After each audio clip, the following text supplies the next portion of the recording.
الأخبار الموجزة اليوم الثلاثاء. صرحت لجنة العلاقات مع الشخصيات الأفغانية إن مئات المسؤولين من مختلف المستويات في الإدارة السابقة عادوا إلى البلاد من بدء نشاط هذه اللجنة.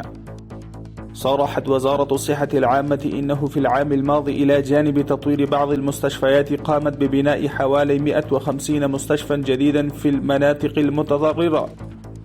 تم زرع 230 شتلة على تل كارتينو من قبل مكتب FCGU تابع لمنظمة الأغذية العالمية.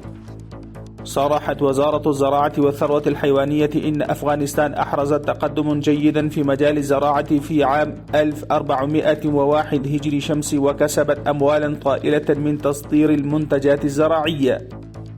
يقول مسؤولون بوزارة الدفاع الوطنية إن عام 1401 هجري شمسي حافل بالعديد من الإنجازات على صعيد وحدة أراضي البلاد وأمنها. ويضيف المسؤولون أن عدد الجيش الوطني بلغ 150,000.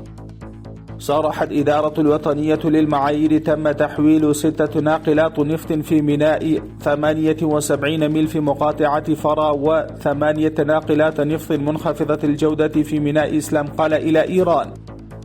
تم اليوم طباعة وعرض 5,000 مصحف من قبل إدارة البيهقي لنشر الكتب بوزارة الإعلام والثقافة. طلب السيد مهاجر فراحي من أبناء البلد تكريس جزء من حياتهم لمطالعة الكتب.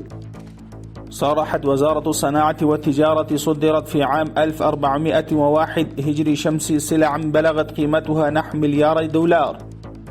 صرحت المحكمة العليا بدأت توزيع وثائق جديدة للأراضي في البلاد وفقا للمسؤولين. هذه الوثائق مرتبة بشعار الإمارة الإسلامية وبجودة عالية، وتستخدم الباركودات الخاصة لمنع التزوير والخداع، وستوزع على المواطنين بشكل ورقي وإلكتروني.